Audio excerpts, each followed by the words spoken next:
Benvenuti miei cari fratelli e sorelle. Oggi scopriremo la storia di San Giacomo il Maggiore. In questo racconto lungo e quieto entreremo nella sua vita quotidiana.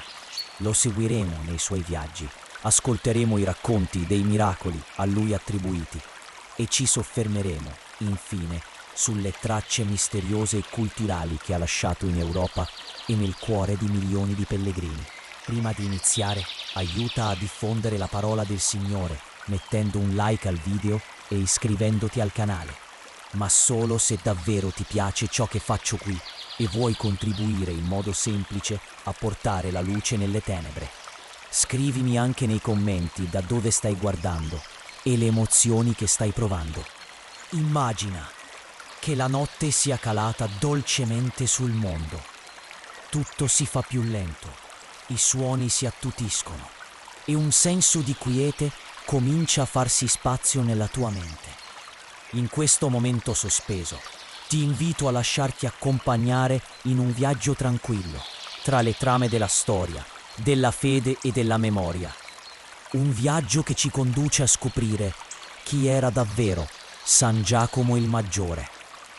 Molti lo conoscono come uno dei 12 apostoli, uno dei primi discepoli a lasciare tutto per seguire Gesù. Ma la sua figura, nel corso dei secoli, è divenuta molto più di questo. È diventato simbolo di pellegrinaggio, di speranza, di fatica e ricompensa. La sua strada attraversa mari, colline, deserti, città e secoli. Lascia che la voce della storia ti avvolga e che il ritmo lento del racconto accompagni la tua mente. Dove vuole andare? Immaginati lì, in una giornata qualunque, sulle sponde del lago di Gennesaret. L'aria è tiepida, smossa da una brezza leggera che increspa la superficie dell'acqua come seta sottile. Il cielo è ampio, di un azzurro pallido, e le montagne si stagliano a distanza, velate da una luce dorata del primo mattino. È qui che inizia la nostra storia. Qui vive Giacomo, figlio di Zebedeo, fratello maggiore di Giovanni. La loro famiglia lavora come pescatrice da generazioni. Il mestiere è tramandato come una seconda pelle. La tessitura delle reti, i nodi stretti con dita esperte, il ritmo dell'uscita in barca che segue le fasi della luna. Il profumo dell'acqua salmastra si mescola con l'odore delle reti bagnate e del legno lavorato dal tempo. Giacomo, in questa vita semplice ma densa, ha imparato a osservare il mondo con occhi attenti. Ogni giorno è simile all'altro, ma mai uguale. Il pescato varia, i venti cambiano, le parole dei mercanti si fanno più o meno cariche di speranza. È un'esistenza concreta, scandita dai gesti ripetuti e dalla luce del sole che decide quando si inizia e quando si finisce. La casa della famiglia di Zebedeo è modesta ma solida. Le pareti in pietra calcarea sono fresche al tatto. La corte interna accoglie un fico dai rami generosi. Dentro le voci si fondono. Quella della madre, che impasta il pane con movimenti circolari e calmi. Quella di Giovanni, curioso e riflessivo, e quella di Giacomo, più ferma, più profonda. Ha in sé una quieta determinazione. Non è il tipo che parla molto, ma quando lo fa, tutti ascoltano. In queste giornate scandite dal ritmo dell'acqua e della fatica, ogni tanto giungono notizie. Un nuovo predicatore nei villaggi vicini. Parole diverse, dette con forza ma senza arroganza. Un uomo che parla di un regno, ma senza eserciti. All'inizio, per Giacomo, sono solo racconti, ma un giorno lungo la riva, mentre riassettano le reti, arriva quell'incontro. Gesù, non con proclami né gesti teatrali, solo uno sguardo e poche parole. Seguimi. E Giacomo lascia la barca, non perché la sua vita fosse vuota, ma perché sente che quella voce ha il potere di riempirla ancora di più, di darle una direzione più profonda, un nuovo ritmo, un altro tempo. Da quel momento la sua quotidianità cambia. Non più sveglia all'alba per uscire a pescare, ma lunghe camminate al seguito del maestro. Non più reti da gettare, ma parole da ascoltare e custodire. E volti, tanti volti, con occhi pieni di domande. La sua vita continua a essere fatta di polvere, sudore, pane spezzato, fuochi accesi per scaldare l'acqua. Ma adesso tutto questo ha un senso diverso, come se ogni passo fosse guidato da una quieta certezza. A volte si ritrovano nei villaggi, accolti con calore. Altre volte dormono sotto le stelle, sul terreno profumato d'erba secca. Giacomo osserva, impara. Ogni gesto di Gesù è una lezione. Come tocca gli ammalati, come guarda i bambini, come tace davanti alla provocazione. Il tempo per lui assume una nuova forma, non più misurato in ore di lavoro, ma in attimi di ascolto, in silenzi condivisi, in parole che scavano in profondità. Eppure, in mezzo a questo lento, nuovo vivere, il mondo continua a scorrere. Le città continuano a commerciare, le tasse vengono riscosse, i romani controllano le strade, ma Giacomo ora cammina in mezzo a tutto questo con un cuore diverso. Lo chiameranno poi figlio del tuono, per il suo ardore forse, o per la sua natura schietta. Ma in questo primo tempo, Giacomo è come un tronco che si fa scultura, levigato da ogni giorno al fianco del Cristo. E mentre la notte ritorna, ancora una volta, sopra i campi della Galilea, il fuoco crepita dolcemente. Giacomo guarda il maestro parlare e qualcosa dentro di lui si acquieta. Non ha più bisogno di sapere dove andranno domani, perché ha già trovato la direzione. Immaginati adesso, su una strada battuta dal sole, oltre la Giudea, verso nord-ovest. Il paesaggio cambia lentamente, le colline si fanno più ondulate, la vegetazione si infittisce. Siamo negli anni successivi alla morte e resurrezione di Gesù. Un tempo sospeso in cui tutto sembra ancora possibile, ma anche fragile. I 12 si sono dispersi. Ognuno ha preso una direzione. Ognuno ha scelto una strada da percorrere. Giacomo, figlio di Zebedeo, è tra coloro che partono, non per fuggire, ma per portare una parola. Di questa parte della sua vita i testi canonici dicono poco, ma la tradizione, quella viva e tramandata, si fa carico di ciò che i Vangeli non raccontano. E così ci ritroviamo a immaginarlo mentre attraversa terre sconosciute. Direzione: Ispania, la futura Spagna. Non c'erano mappe dettagliate, solo le stelle, i racconti dei mercanti e una fede incrollabile. In queste terre nuove, le città erano spesso governate da magistrati locali sotto l'autorità romana. La lingua dominante era ancora il latino, ma si parlava anche il greco e 1000 dialetti. Le genti, abituate a dei numerosi e miti stratificati, ascoltavano con curiosità e cautela. Giacomo cammina tra loro, racconta della vita di Gesù, del regno dei cieli, del perdono che si offre senza misura. Non cerca clamore né conversioni in massa, ma getta semi e ogni tanto qualcuno ascolta davvero. Immagina le piazze, le vie polverose dei piccoli borghi, la voce ferma di Giacomo che risuona mentre il sole tramonta, tingendo i muri di ocra. Alcuni si fermano, altri tirano dritto. Ma per chi si ferma, qualcosa cambia. Una scintilla.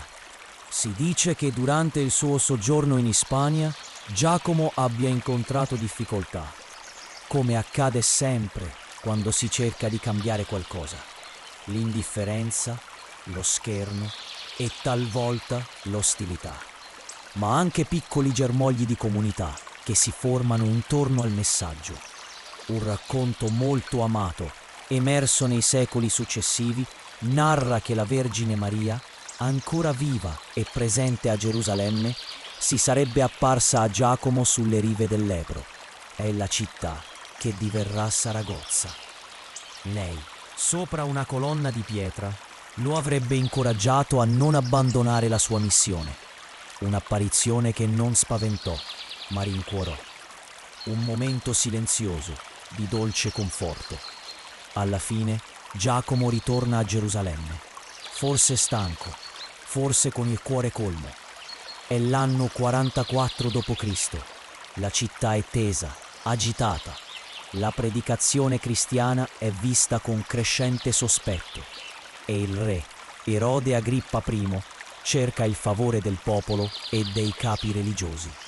In questo clima, Giacomo viene arrestato. Non ci fu processo, non ci furono lunghi interrogatori. Solo una sentenza, la morte. Fu il primo degli apostoli a morire martire. Le fonti ci dicono poco, ma quanto basta. L'atto fu rapido e probabilmente pubblico, ma c'è un dettaglio tramandato da antiche fonti cristiane che offre un'eco di umanità. Si racconta che il soldato incaricato di sorvegliare Giacomo, toccato dalla sua serenità e dalle sue parole, si convertì sul posto e fu giustiziato insieme a lui. Morirono fianco a fianco.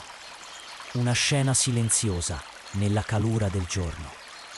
Un ultimo sguardo al cielo e poi pace. Ma la storia di Giacomo non si ferma lì.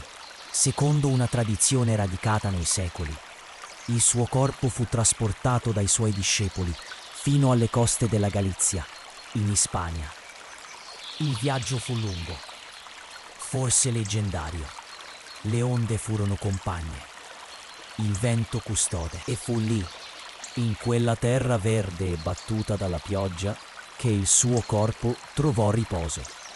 Nel tempo, quel luogo divenne oggetto di pellegrinaggi, poi meta di interi viaggi spirituali. Santiago de Compostela. Ma questa sarà la storia del nostro prossimo passaggio. Per ora, lasciamo Giacomo nel silenzio della terra, nella calma assoluta che segue la missione compiuta. Una vita semplice, diventata via per milioni. Ora, immaginati su una strada antica, fatta di ciottoli consunti, dove l'erba cresce tra le fessure e il cielo sembra sempre più vicino. Una strada che si perde tra colline verdi, campi silenziosi e borghi addormentati dal tempo. È il Cammino di Santiago, un nome moderno per un viaggio antichissimo. Ma prima che diventasse un itinerario sacro, fu un mistero. Per secoli nessuno sapeva dove riposassero le spoglie di San Giacomo. Poi, un giorno, nell'Alto Medioevo, attorno all'anno 813, un eremita di nome Pelagio vide delle luci danzare su una collina in Galizia, nel nord-ovest della Spagna. Le luci sembravano stelle cadute sulla terra. Seguirle significava addentrarsi in un silenzio profondo, un luogo dove il vento parlava con gli alberi. Lì, tra i resti dimenticati di un'antica necropoli romana, fu trovato un sepolcro. Dentro 3 corpi. Uno di essi, secondo la tradizione, fu riconosciuto come quello di San Giacomo. Da quel momento il luogo fu chiamato Campus Stellei, il campo della stella, Compostela. L'annuncio si diffuse lentamente, non con clamore, ma con reverenza. Non era una scoperta da celebrare come un trofeo, ma da custodire. Il re delle Asturie, Alfonso II, si recò a piedi fino a quel luogo, riconoscendone l'importanza spirituale. Da lì nacque il cammino, Ma che cos'è davvero il Cammino di Santiago? Non è una sola via. È una rete di sentieri che partono da ogni angolo d'Europa. Dalla Francia, dalla Germania, dall'Italia. Alcuni attraversano i Pirenei, altri seguono le coste dell'Atlantico, ma tutti convergono verso un unico punto, la cattedrale di Santiago, dove il presunto corpo di Giacomo riposa. Il pellegrinaggio in epoca medievale non era soltanto un atto devozionale, era anche una forma di penitenza, di ricerca, una sfida al corpo e allo spirito. E per molti era un modo per rinascere. I pellegrini partivano con poco, un bastone, un cappello a falda larga e una conchiglia. La conchiglia, ancora oggi simbolo del cammino, rappresentava l'arrivo al mare, ma anche il percorso stesso, fatto di linee che si uniscono verso il centro. Immagina la loro marcia lenta, giorno dopo giorno, tra il freddo delle alture, la pioggia battente, il sole che spacca la pelle. Ogni passo diventava preghiera, ogni notte un pensiero più profondo. I monasteri offrivano rifugio, i contadini condividevano un tozzo di pane e tra i pellegrini stessi si creavano legami silenziosi, ma profondi. Il cammino è rimasto vivo per secoli, poi, con il tempo, si affievolì. Guerre, malattie, nuovi orizzonti cambiarono le priorità e per un po' il silenzio tornò su quelle vie. Ma il richiamo di Santiago non si è mai spento del tutto. Nel XX secolo, tra le pieghe di un'Europa moderna ma inquieta, il cammino è rinato, non solo come tradizione religiosa, ma come esperienza culturale e spirituale. Oggi, ogni anno, migliaia di persone, credenti e non, percorrono quelle stesse strade. Per alcuni è un viaggio interiore, per altri una ricerca, per altri ancora una forma di ascolto. Durante il cammino accade qualcosa di curioso. Il tempo si dilata, le preoccupazioni quotidiane si allontanano, il passo si fa costante e il mondo si riduce a gesti essenziali. Camminare, respirare, osservare. Si dorme in rifugi spartani, si parla poco, si sente molto. E mentre si attraversano antichi ponti, si varcano portali romanici, si incontrano croci di pietra avvolte dalla nebbia. La figura di Giacomo diventa compagnia, non tanto come personaggio storico, ma come simbolo del pellegrino, di colui che cammina fidandosi.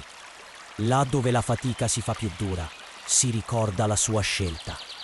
Là dove il silenzio si fa profondo, si ascolta la sua voce. La cattedrale di Santiago, infine, accoglie con la sua facciata barocca, le sue torri svettanti e la maestosa Botafumeiro, l'incensiere gigante che oscilla sopra i fedeli, diffondendo aromi antichi di resina e preghiera. Ma il vero arrivo non è lì. Il vero arrivo è dentro, è in ciò che il cammino ha smosso.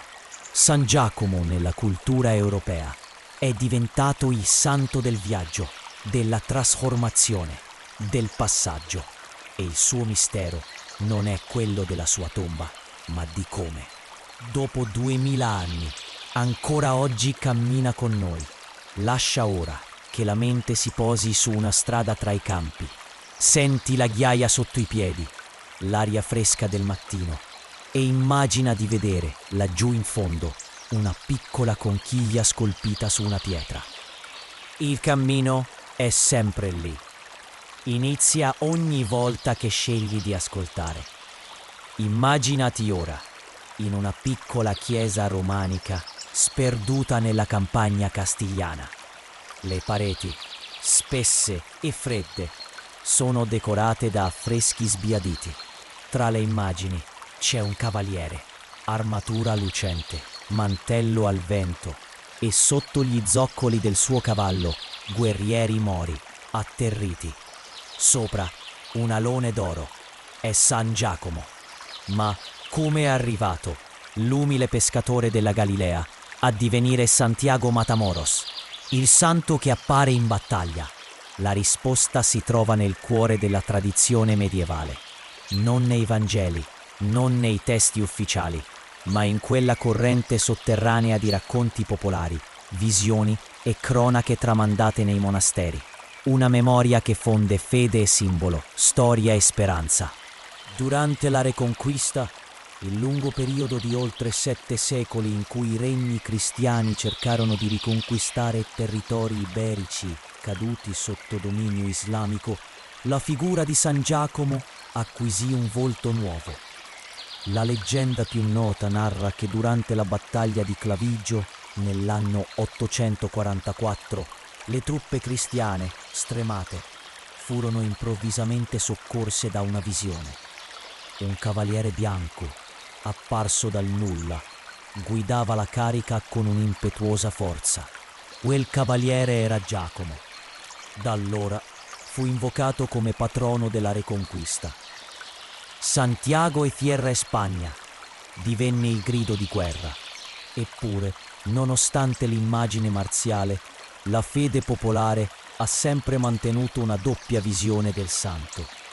Da una parte il protettore potente nelle crisi, dall'altra il compagno silenzioso dei viaggiatori, dei poveri, dei cercatori. Nel Medioevo, i miracoli a lui attribuiti erano numerosi e raccontati con tenerezza. Si narra, ad esempio, della miracolosa guarigione di un pellegrino francese, colpito da febbri mentre attraversava le paludi galiziane. Dopo giorni di delirio, vide in sogno un uomo vestito da viaggiatore, con un bastone e una conchiglia sul petto. L'uomo gli offrì dell'acqua, che al risveglio trovò accanto a sé. Bevendola, guarì. In un altro racconto, più poetico, una coppia di pellegrini arrivò a Compostela in inverno, sotto una nevicata fitta. Avevano perduto la loro guida e rischiavano di smarrirsi nel gelo. Ma una luminosa conchiglia dorata, caduta dal cielo, indicò loro la direzione fino alla città. Era, dissero, Giacomo che li aveva accolti. Un miracolo particolarmente suggestivo è quello del gallo e della gallina bianchi. Nella cittadina di Santo Domingo della Calzada si racconta che un giovane pellegrino fu accusato ingiustamente di furto e condannato a morte. I genitori disperati pregarono San Giacomo. Quando si recarono a dire al giudice che il figlio era innocente, egli rispose, ironicamente: «Sarà tanto vivo quanto questo gallo arrosto sul mio piatto». In quell'istante il gallo e la gallina si alzarono, vivi, dal piatto, cantando. Il giovane fu salvato. Ancora oggi, in quella città, nella cattedrale, vivono 2 galli bianchi, memoria viva di quel racconto. Ma non tutti i miracoli erano spettacolari. Molti erano silenziosi. Persone che dicevano di aver sentito la presenza del santo nel cuore del cammino, quando erano stanchi o persi. Pellegrini che raccontavano sogni dolci, in cui Giacomo parlava loro di pazienza, di perdono, di speranza. C'erano racconti di lampade accese senza fuoco nelle cappelle lungo il sentiero, di musiche celestiali udite di notte, nei pressi della tomba, di mani invisibili che aiutavano a sollevare un piede stanco, a superare un dolore. Miracoli che forse si potrebbero anche chiamare semplicemente grazie. Piccoli segni, intimi, privati, ma capaci di cambiare il corso di una giornata o di una vita.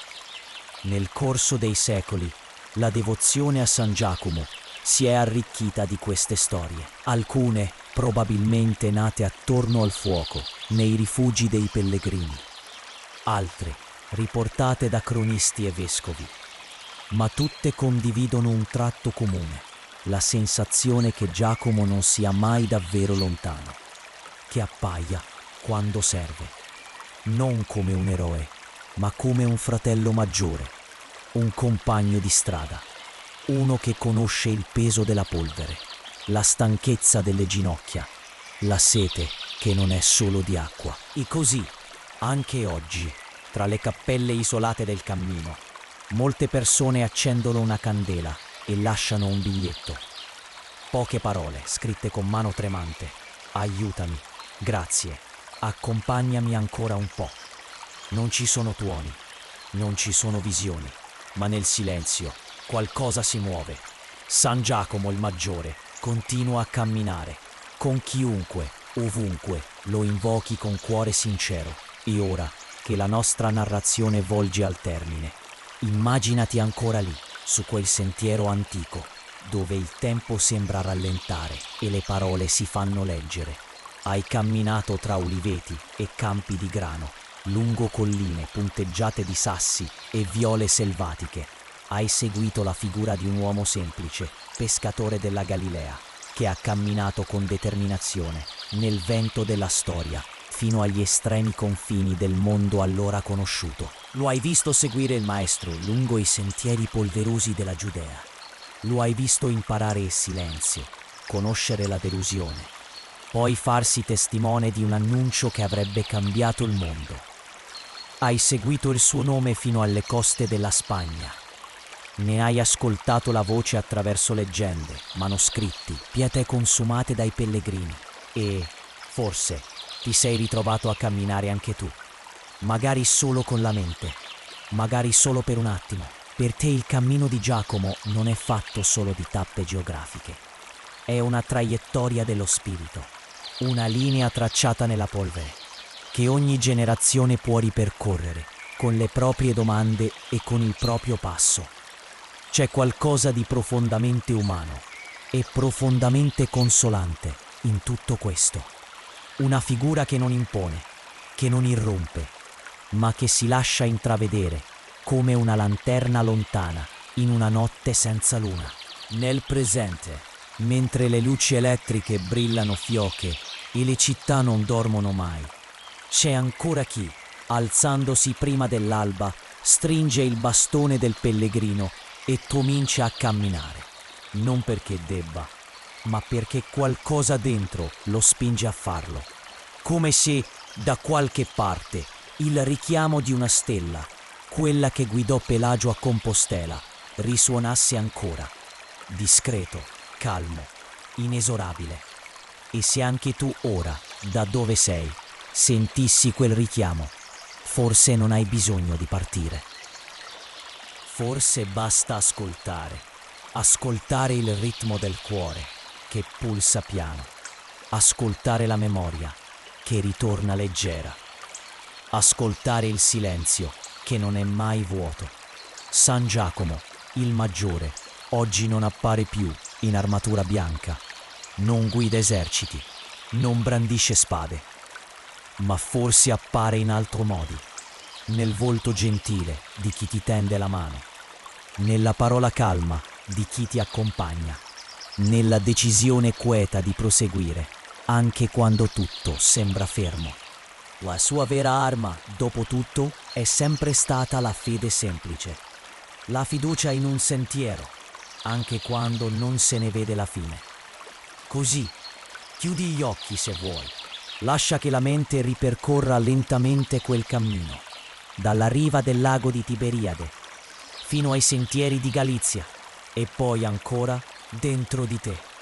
Immagina la polvere sollevata dal passo di migliaia di pellegrini, il suono lontano di una campana, il profumo della cera consumata, il tepore di una preghiera silenziosa, che sale come il fumo d'incenso e riposa, perché anche il cammino più lungo ha bisogno ogni tanto di una sosta. Domani o forse un giorno lontano potrai ricominciare a camminare, ma ora lascia che San Giacomo ti accompagni nel sonno, lento, profondo, rassicurante, come un sentiero che scompare dolcemente nella nebbia del mattino. Bene, miei cari fratelli e sorelle, vi saluto dandovi appuntamento al prossimo video e pregherò per tutti voi che avete visto il video e mi avete supportato iscrivendovi a questo canale e lasciato un mi piace. Che la pace del Signore sia con voi nel cammino.